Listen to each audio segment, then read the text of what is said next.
Good morning, Trojans. Welcome to the morning show with Mr. Brenner and Mrs. Keating with our guest today, Army veteran, Mr. Gary Ward. Good morning, Mr. Ward. Morning. Glad everybody's doing good this morning. Today is a very special Veterans Day, a very special day. It is Veterans Day. So happy November 11th, 2020 and Veterans Day. If you would, please stop, stand, and join me in the Pledge of Allegiance. I pledge allegiance to the flag of the United States of America and to the republic for which it stands, one nation, under God, indivisible, with liberty and justice for all. Now please join me in a moment of silent meditation.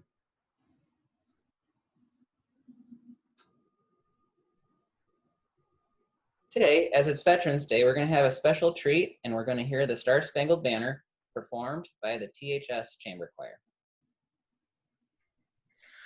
Oh, say, can you see by the dawn's early light what so early we hailed at the twilight's last gleaming, whose broad stripes and bright stars through the perilous fight o'er the ramparts we watched were so gallantly streaming, and the brothers and friends with the voices singing on. They rode through the night, that our flag was still there. Oh, say does the Star-Spangled Banner yet wave o'er the land of the brave and the home of the brave? Thank you. What a great way to start the show. I don't know Feels about good.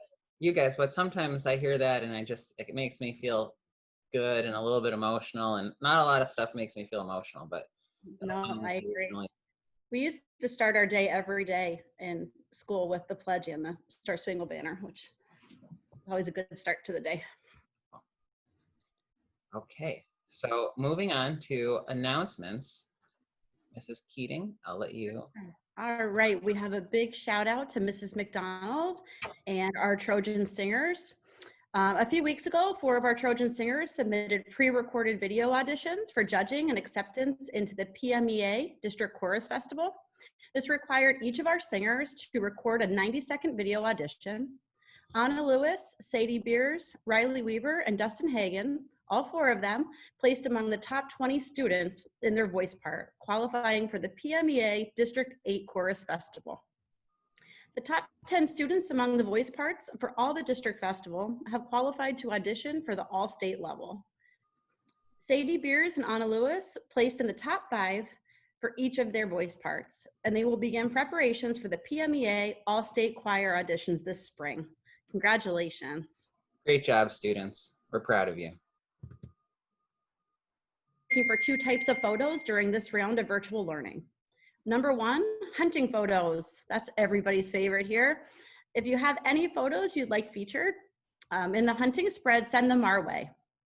Number 2, pictures of you being awesome at online learning. We're getting so good at it now, we're pros. What's your setup like? Send a photo. Or number 3, how are you staying busy? Are you doing anything cool or interesting during this virtual learning period? Working, learning a new hobby? Send it out. And we can send it to the THS yearbook at troyareasd.org. All right, to you with the news, Mr. Brenner. Yep, but I just want to say regarding some of this virtual learning, you may notice that Mrs. Keating and I are not at school. We were close contacts with someone who's been tested positive for COVID, so we're all working from home. We're not super used to it yet, but we're getting there. So we both have our dogs here with us, and my dog is a little bit more vocal than Mrs. Keating's dog, but one of these shows we'll have to introduce everybody to our Absolutely. dog. It's just that Stella's older than Piper. She just likes to lay around and be by everybody. That's all. Yes. Okay, so for news, the biggest thing is today is Veterans Day. Today on the National Mall in Washington, D.C., a memorial to Native Americans who served the armed forces will be dedicated. Also, today, President Trump will be laying a wreath to commemorate Veterans Day. Also in the news, an outgoing president usually begins sharing classified national security information with the incoming president right around this point after the election. However, President Trump, having not conceded the election, has not shared this information with Joe Biden. In Afghanistan, there have been recent attacks and bombings in and around educational institutions. The most recent bombing killed one person, and the Taliban was believed to have conducted this attack.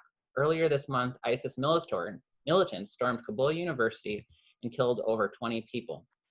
I think that it's interesting on this day, especially on Veterans Day, to consider, our freedoms and the protections that we were able to enjoy in the importance of education. Also, these last couple, this last year or so, we've begun to see how important education is, and we talk about how access to education is an important right and how we've been given just a great privilege to be able to have that education. So I think that it's noteworthy on Veterans Day to note that, and to note that around the world, not everyone around us has the same safety and privileges in their education. So I think it's worth thanking the veterans, especially today in this context. Absolutely. Absolutely. On to you, All Ms. right. Keating, for sports. Today in sports, of course, another one that's near and dear to me, Big Ben Roethlisberger, one of the 4 Steelers quarantined because of the NFL's COVID protocol.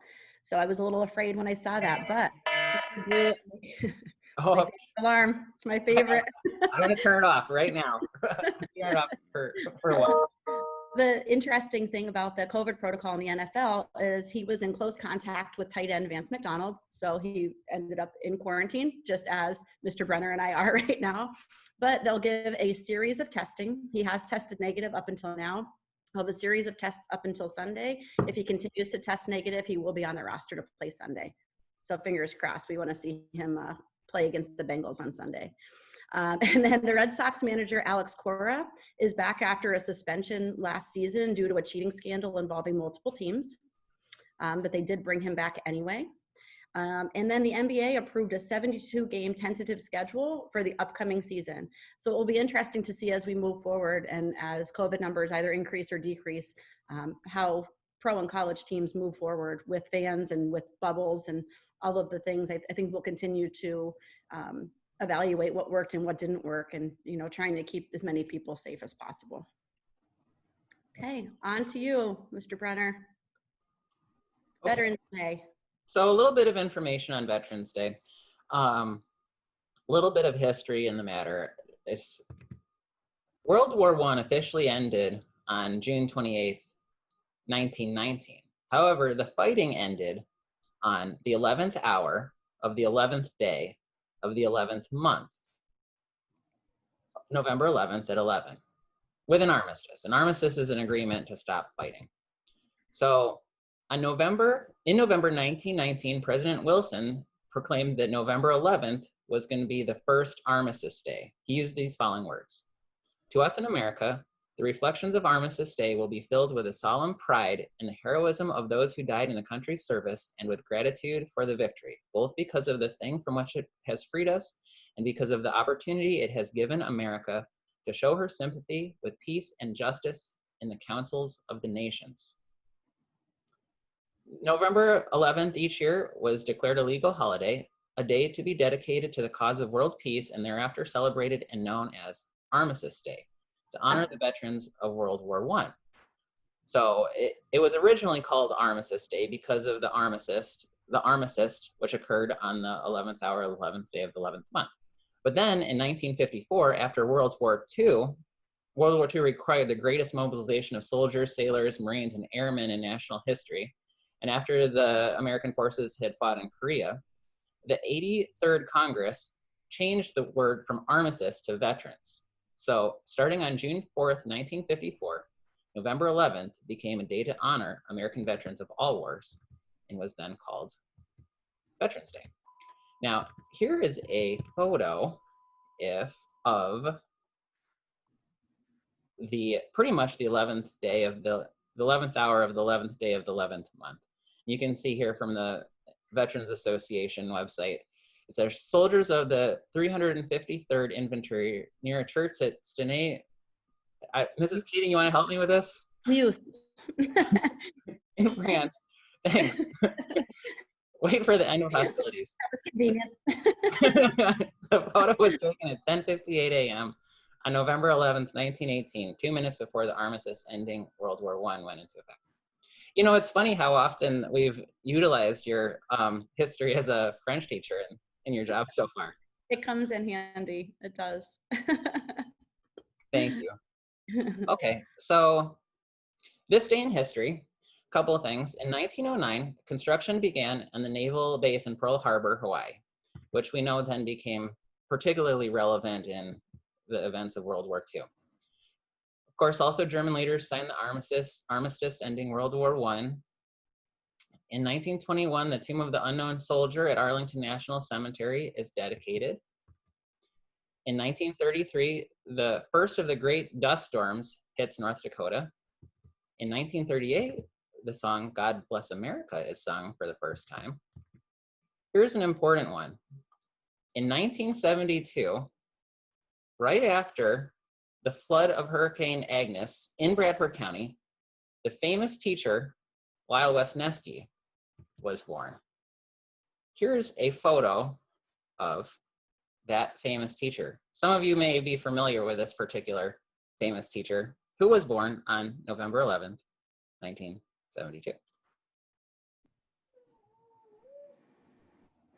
Okay, hello everyone. I want to apologize. Working from home, we experienced some technical difficulties and delay in internet. As you know, I don't know if you know, but it's raining, and maybe that has something to do with it, but we're going to have to create this segment and do two different parts of this segment, pre-internet break and a post-internet break. So welcome to part 2 of today's segment. Again, this day in history, in 1909, construction has begun in the naval base in Pearl Harbor, Hawaii. As we mentioned before, German leaders signed the armistice ending World War I. In 1921, the Tomb of the Unknown Soldier at Arlington National Cemetery is dedicated. In 1933, the first of the great dust storms hits North Dakota.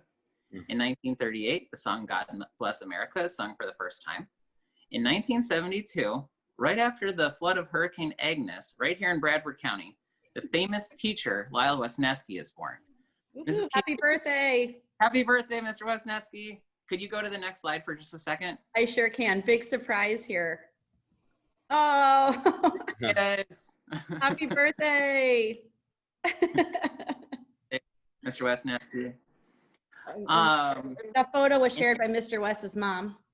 Yeah, I love it. Awesome. In 1987, an unidentified buyer buys Vincent van Gogh's painting Irises from the estate of Joan Whitney Payson for $53.9 million. Mrs. Keating, could you go to like 2 slides forward? Ooh, yes. I've seen it in person. Have you? In the Van Gogh Museum in Paris. Yeah, it's awesome. Would you pay $53.9 million for it? Whew, well, if I had $53.9 million, we wouldn't be having this conversation on Zoom right now in my basement, but but it's beautiful. It's really stunning. I actually have a magnet in my office. Oh, cool. Yeah. Cool. And then in 1993, a sculpture honoring women who served in the Vietnam War dedicated at the Vietnam Veterans Memorial in Washington, D.C. Have you guys ever been to, the Vietnam War Memorial is my absolute favorite in D.C. The faces of the sculptures are absolutely unbelievable. You can see just the fear and chilling. Yeah, it's very chilling in their eyes. It's craziness. All right. Should I stop screen share? Yeah. Now on to you for weather. All righty. Let's see what I can. Okay. So, excuse us, we're a little discombobulated here, but we're okay now. All right, so the weather today will be a high of 66 degrees, definitely chillier than yesterday, and a rainy one for the next 2 days, and a low of 44 degrees this evening. Would you like the screen shared for COVID? No, that's okay. For our COVID-19 update, in the past 10 days, there have been over 1 million new COVID cases in the United States. Now, more than 61,000 people are hospitalized with COVID. Several states posted record highs again yesterday, and experts indicate that the best way to decrease the transmission of COVID is to decrease mobility, meaning staying home as much as possible, which it seems that we are experiencing right now. I don't think we have a choice. Now, here's our favorite part of the show, and we would like to again welcome our guest speaker, Mr. Gary Ward, a veteran of the United States Navy. Good morning, Mr. Ward. Morning. So, Mrs. Keating, I think one of the first things that we could do that's kind of interesting is to show the ship that Mr. Ward served on.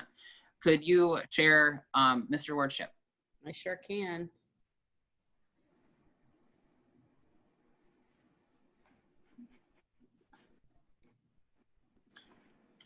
So, Mr. Ward, would you tell us a little bit about this ship? Yeah, the USS Thomas C. Hart was a little bit over 400 feet long. It's a anti-submarine platform.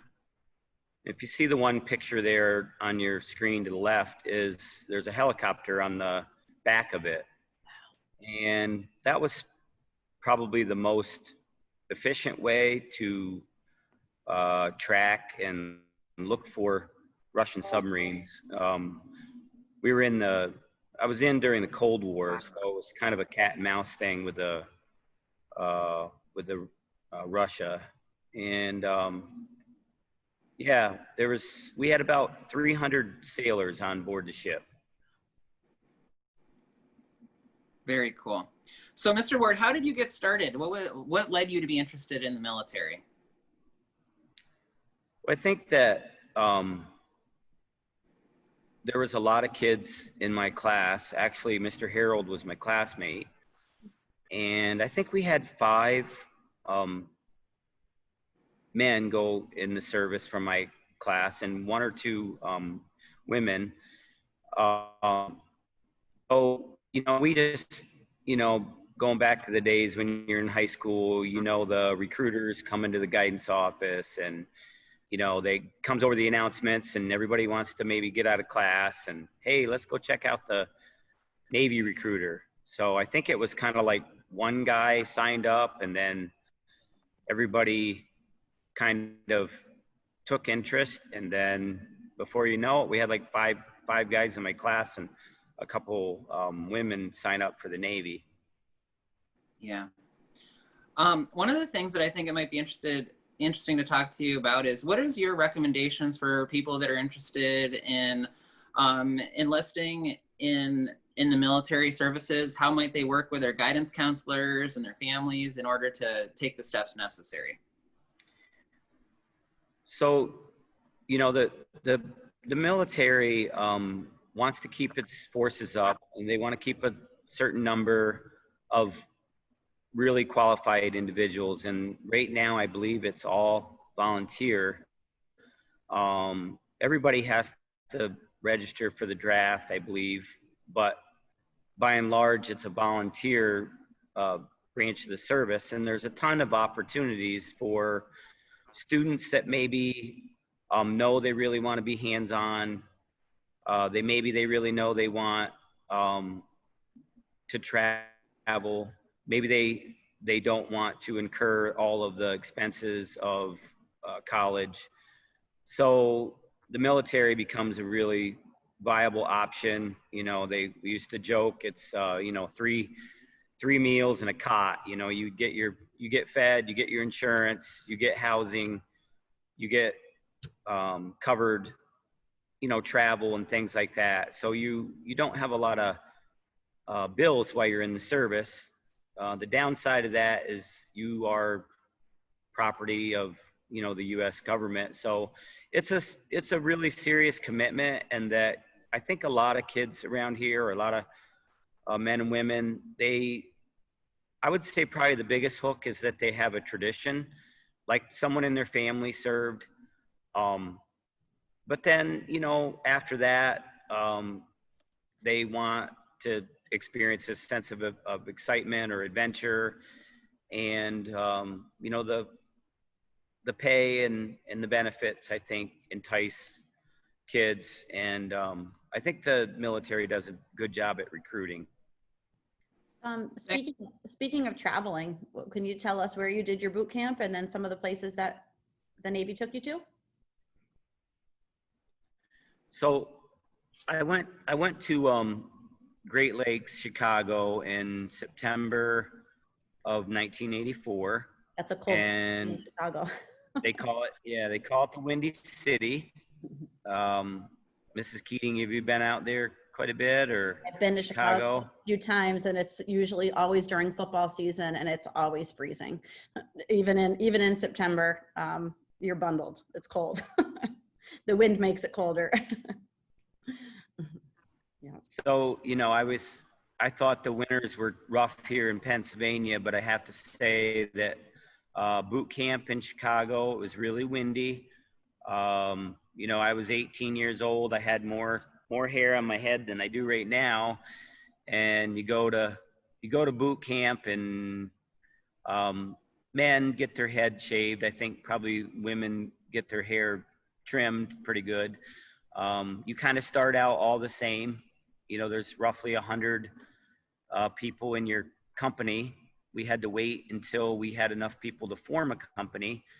And you all start out with a pair of jeans, a shirt, boots, a little black beanie on your head, and you kind of start from scratch. And then the military from there kind of tries to build you up into a unit. So the boot camp was quite a adjustment. I was a high school athlete, so I think the conditioning and the physical part of it was not a challenge. Although any of our students that are looking forward to going in the service or entertaining the idea, all of the branches would have a certain level of physical education or physical conditioning that you would need to reach before you'd feel comfortable joining the military. I know some of our just recent students, Richie, I can't think of his last name right now, and Miss Weeks, I can't think of her, Shauna, I think her name's Shauna Weeks, went in the service. Mrs. Butler helped her out getting ready, but she had to go through a certain amount of running, sit-ups, push-ups, flexed arm hang, keeping your weight at a certain desired spot where the military, you know, it's not really terribly stringent, but they want you to be in good physical shape. So going to boot camp, Great Lakes, you want to go in there in good shape. And I was there for 9 weeks. Wow. Mr. Ward, could you tell us a little bit about what life is like on a Navy ship during the Cold War?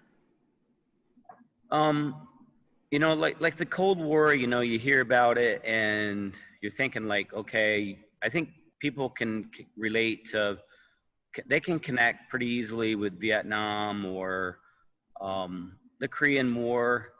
And then, you know, you hear a word like the Cold War and you think, well, it really wasn't a war going on per se, but they call it a war because we really were doing a lot of cat and mouse with the Soviet Union. It was kind of a time in our country when we were kind of building up our military. They were building up their military, and it was like a cat and mouse game. But you weren't really going live. But it was a drill in which things were really, the peak of your training was intense because the threat was real, and the rhetoric back and forth with maybe President Reagan, and I think it was maybe Gorbachev was the president there of the Soviet Union. There was just a lot of, they call it sometimes saber rattling, and you just constantly had to be ready because we had the Cuban crisis happened not long after I was in the service with President Kennedy.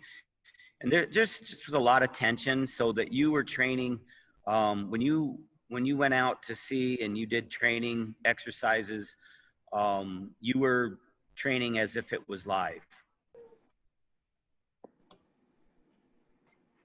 Thanks, Mr. Ward. One of the things that I know was important in your time in the Navy was Navy sports, and particularly wrestling. I know that since then you've served as a wrestling coach in Troy and have been involved. Can you tell us a little bit about your time in the Navy and engaging in sports? Yeah, I was fortunate enough to qualify for the state tournament, and Mr. West and I, and Mr. Harold, we're Canton grads. I have a lot of history in Troy, but I did go to school in Canton.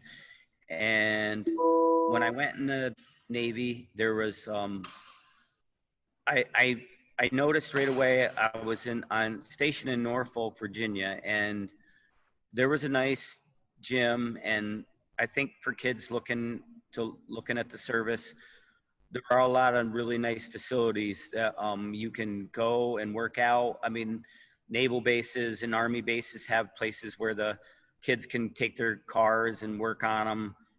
There's just a lot of opportunities and a lot of things that you can benefit from. But I was kind of a gym magnet, and I started hanging around the gym in Norfolk when we weren't at sea with the ship there that you see.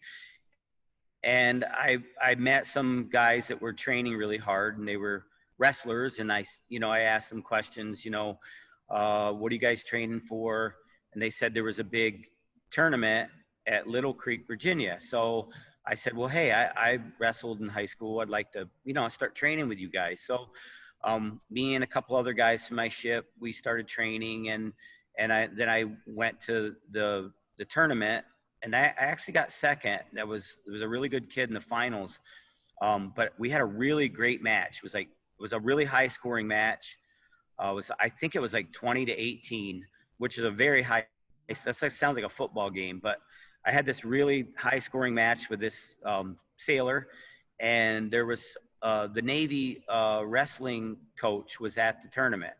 So after the tournament was over, he approached me and he gave me an application, which, interesting enough, some of the clearances and things I had to pass to handle arms and weapons and so forth on the ship, it was thorough, but the Navy application for wrestling was even more thorough. They called my high school principal. They called my high school guidance counselor. They called my high school wrestling coach. They called my mom and dad, and they wanted to know a whole lot about me before they invested time and effort into me. So anyway, I got looked at by the Navy wrestling coach at that tournament in Little Creek, and I filled out my application and I sent it in to Washington, D.C. And I was in Cuba with the ship, and I got a call from the captain, and it'd be like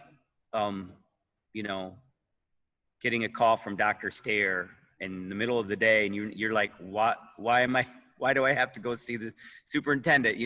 What you like seeing him, but you're not really sure why you have to go see the captain.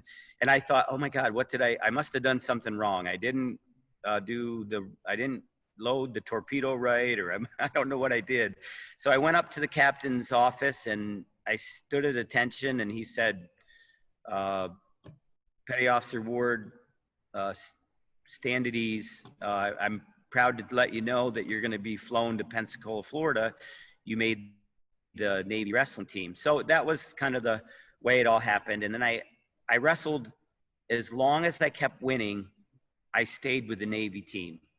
When I started losing, they sent me back to the ship. And so we had a lot of fun joking about that. Guys, we all liked serving on board ship, but and there was a lot of other stations, and I'm going on and on here, but if you kept winning, you stayed, and if you lost, you went back to the ship. So I tried to win as much as I could because I really enjoyed the duty of being in the Navy and wrestling for the Navy. It was cool. Absolutely. Thanks, Mr. Ward. Yeah. It's a great story. Mrs. Keating, what do you say we look at some of the other photos that Mr. Ward provided with us, and he can tell us a little bit about them? Okay. Oh, look. Looks exciting. So, yeah, so I was a torpedoman, and this was a Mark 46 torpedo, and I think I can say quite a bit about this weapon because it's declassified now. And at the time when I was in the service, I wouldn't have been able to talk freely about some of these weapons because they had a nuclear option. And I could talk about conventional weapons most of the time, but when I was handling some of the weapons that were nuclear, I wouldn't be allowed to talk about it. If I was home, I wouldn't be allowed to talk about any of we used to call them special weapons. And this torpedo had a range of about 5 miles. And earlier you saw the ship and there was a helicopter. And one of my jobs was to load this torpedo on the helicopter wing. And I'm sure Mrs. Butler, she's probably, this would tweak her interest because I know she's all about aircraft and stuff, but I didn't do hardly anything with the helicopter, but I knew how to load this torpedo onto one of the helicopter wings. And our helicopter would fly out, it had a range of, I think, 100 miles, and they could drop this torpedo in the water, and the salt water would start the weapon, and the weapon could dive down to 5,000 feet. Most of the submarines at that time could go that deep or maybe a little deeper, but and then it would listen. It had a sonar. It could listen passively or it could listen actively, and then it would start pinging really loud. And then if it pinged and it got a reflection off a submarine, then it would acquire, and then it would in the end, hopefully your weapon would acquire the target and then chase it down, and then it would hit it. But this was launched, you can see there in the bottom picture, it's being launched from a tube. And we always used to say, if you got to launch a torpedo from the tube, you're probably already sunk because the submarine's really close to you. There was another way that we launched the weapon with a ASROC launcher, and a lot of kids in the phys ed class, I sometimes tell them I can't hear, and the ASROC launcher was like a rocket thrown torpedo, and that was really loud, and sometimes I was cutting corners and didn't have my hearing aids in, and yeah, that's why I can't hear. And then the third way was loaded on the helicopter, and that was the best way to pursue a Russian submarine, was to load it on the helicopter, and the helicopter would go out and find the Russian submarine, and then hopefully acquire the target. And always in the American military, and this is my opinion, but strength is a way to avoid having to go to war. If you do your job and you do it really well, and you display a force, then hopefully you never have to use it. So I felt like we were really good at what we did, and this was the weapon that I mainly worked with. It's been interesting the past 3 days to see this from 3 different points of view. Mr. Schrader on Monday talked to us about being in the Navy and being actually in the submarine. Mrs. Butler gave us her Air Force view and the engineering and analytics end of things. And you just gave us the front end view of this. Is awesome. So cool. Very cool. Very neat. All right, Mr. Wirth. So your next photo is a couple groups of people. It seems like one is a group of men and one is a group of women. Could you tell us a little bit about groups? Yeah, I think one of the picture on the left there, I was quite proud because sometimes when you're short, you might get a disadvantage, but you sometimes get an advantage. And normally the personal flag carrier, and this isn't me, but I found a picture. Yeah, the person there with the flag and the anchor, and then the person with the A was called the guidon, and the person with the anchor was the personal flag carrier, and that was me for my company, because I was short, and like I said, you know, Mrs. Keating and I were talking about the wind up there in Chicago, and literally when you were marching, you really had to hold on to the flag because you would go across the road and you would tumble like tumbleweed if you weren't really, you know, short and strong. So I carried our personal flag, and the young man there with the A on, he's the guide on, and in the women's picture there, the lady there with the number 4 and the anchor, she would be the personal flag carrier, and I'm not sure where their guide on is, but the guide on was really important because that's who everybody stepped off. And I just might add really quickly that sometimes how it relates to school, as I thought about this when Mr. Brenner was talking about boot camp, we did a lot of marching in boot camp. And after I got out of the boot camp, we never really marched hardly again. We didn't march on the naval base. We didn't march when we were on the ship. We didn't march when we were in France or Italy or Spain and, you know, on Liberty. But we did a lot of marching early on in your training because they wanted you to become a unit and you had to depend on each other. And I know like Mrs. McDonald and Mrs. Erdman, Miss Erdman, you know, their band and their kids, they, you know, to be a good high school band, you have to march, and you get a sense of unity when you're in a formation like that, and everybody has to rely on everybody. If one person in that company gets off step, or you're singing, you know, hey, hey, Captain Jack, meet me down by the railroad track with that sea bag in my hand. I'm gonna be a Navy man. Your left, your left, your left, your right, your left, your left, your right. Don't get out of step. Your left, your right, your left. And then a lot of times people would echo sound off, and then they'd say 1, 2, sound off, 3, 4. Bring it on down now. 1, 2, 3, 4. And then the whole company would say 1, 2, 3, 4. So if when you were moving as a group, you felt strength in that, and I think Mr. Brenner and Mrs. Keating are always talking about Troy and us being together and us working together as a group. And, you know, teachers right now are, I'm thinking about my wife, and she's doing like all this Zooming, and, you know, it's a really hard time, you know, for teachers, and it's a really hard time for students. And I think that in hard times, you have to find your identity.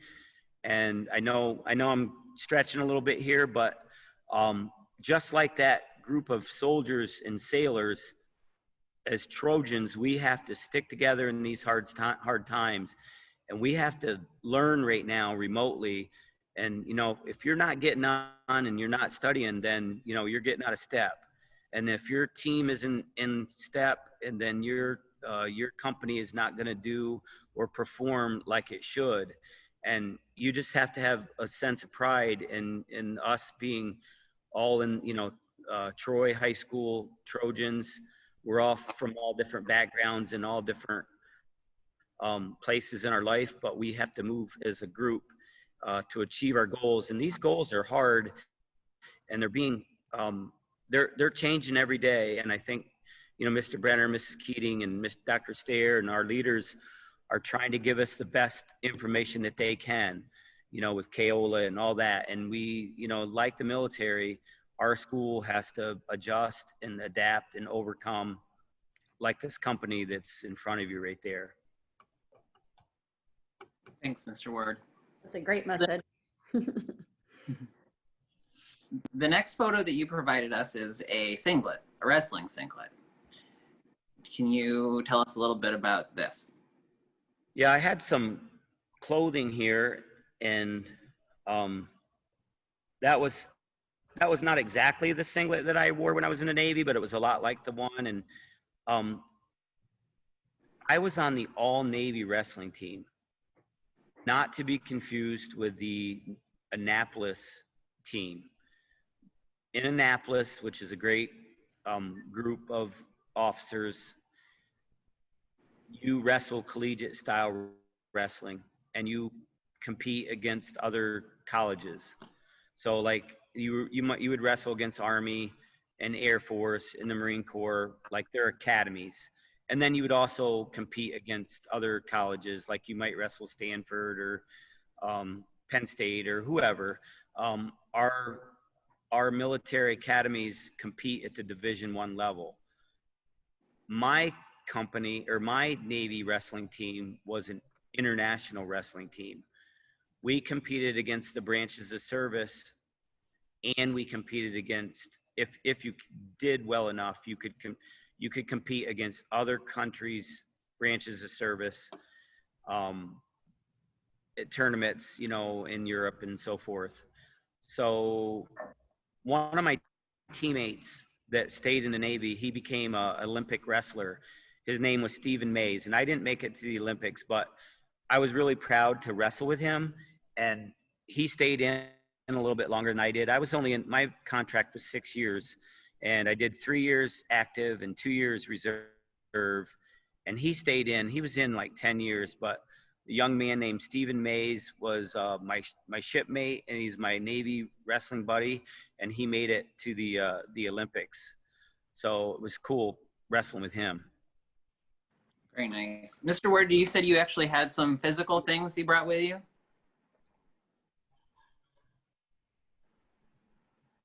So you can see the I think we used to call it, and sometimes I might misspeak, so I apologize if I do.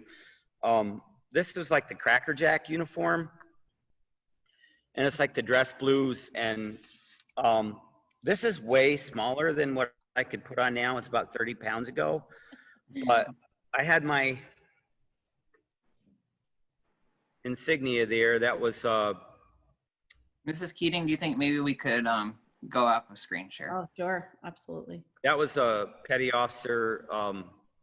That was an E4, and I ended up being an E5, but I wore that when I was in the reserves.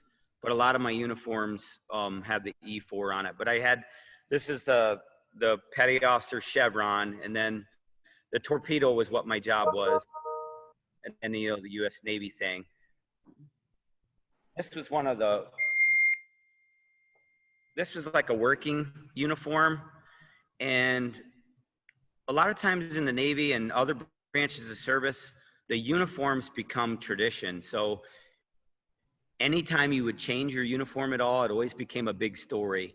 And it's kind of like Major League Baseball, if it's not broke, don't fix it. So the things that are good about baseball, like, don't change. And the things that are good about the military, like, they try to find the best thing. And the dress blues were really popular at one time, and then they weren't so popular, but then they became popular again. So the military really tries to hold on to their traditions. And I have an item over here that I think is maybe the most popular item.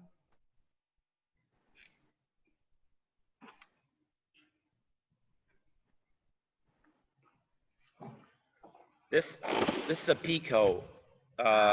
So, it has those anchor buttons there. I don't know if you can see them. Got a little. So, yeah, this is a peacoat, and I can't wear it, but Braden can. So, yeah, like, it's too small for me, but it's really like a regular Navy peacoat, and I know they're pretty popular with kids. They like to get them, and I always was really proud when my kids would find it, like an old Navy item, and wear it to school. Braden right now has one of my Navy coats and up in Ithaca, and it just makes me really proud when he wears it. And while I was talking about that, I didn't want to I feel very humbled that Mr. Brenner and Mrs. Keating asked me to do this today. And normally we have a veterans assembly, and Mr. West and Mrs. Butler recently were in charge of that, and they would do so many things. You know, so we're trying to do our small part, you know, being remote. But, you know, Mr. Schrader would always help out with that. And Navy veterans that are at our school are Dr. Stair and Matt Harold, retired last year, but Mr. Schrader and Mrs. Butler and myself. And I just want to say happy Veterans Day to them.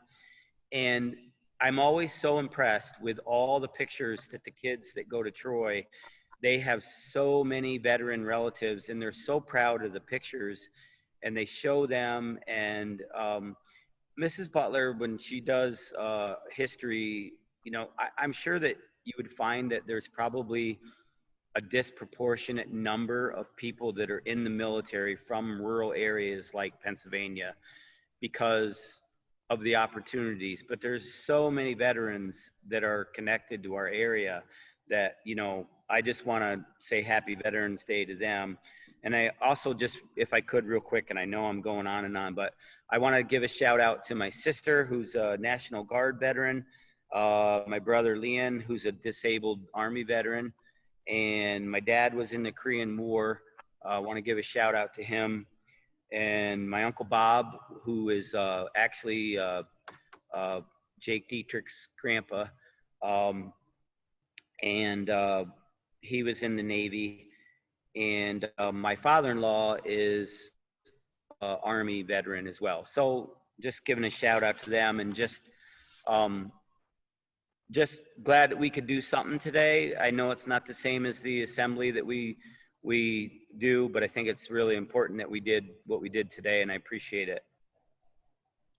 We were super Thank happy. you, Mr. Thanks for being with us. Thank you for being with us. Thank you for your service, and thank you to all the veterans on this Veterans Day 2020 for your service. This was a hat that my cross-country kids gave me. It's Patriots in the Park. They do a program up there every year, and we try to volunteer and help out. But I wasn't able to go to it, but my kids brought me back, my cross-country kids brought me back a hat, and I'll cherish it because they brought it to me. So thank you very much. Thank you. All right, Mrs. Keating, let's go on to that last slide, and we'll wrap up the show for today. Thank you all. Stay. I gotta find it. O Trojans, list to our joyous song in praise of the red and white, and honor your alma mater as long as you dare to be true and do right. The good times we've had as the days speed away, we'll hold in memory dear. We'll honor our high school forever and day. From our THS we will cheer. Thank you, Trojans. Now, students, get to work. Have a great day. Have a great day.